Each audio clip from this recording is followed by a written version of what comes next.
NEET पर supreme court का बड़ा आदेश। 1500 सेट स्टूडेंट्स को दोबारा देना होगा।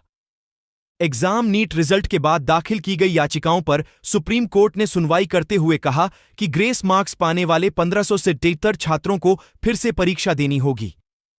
हम काउंसलिंग पर रोक नहीं लगाएंगे। इसके लिए सुप्रीम कोर्ट ने नोटिस जारी करके 2 हफ्ते में जवाब मांगा है। अब अगली सुनवाई 8 जुलाई को होगी।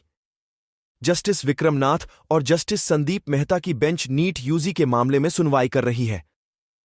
एनटीए की तरफ से कहा गया कि छात्रों का डर दूर करने के लिए यह निर्णय लिया जा रहा है।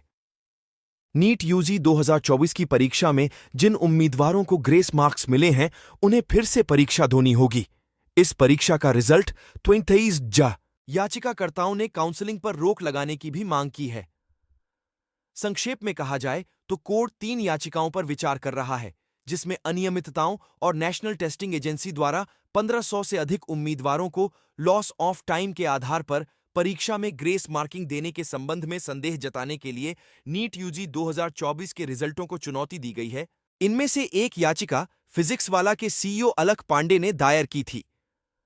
दायर की गई याचिका में दावा किया था कि एनटीए का ग्रेस मार्क्स देने का फैसला मनमाना था। कथित तौर पर पांडे ने लगभग 20,000 छात्रों से प्रतिनिधित्व एकत्र किया, जिसमें दिखाया गया कि कम से कम 500 छात्रों को लगभग 70-80 अंक ग्रेस मार्क्स के रूप में दिए गए थे।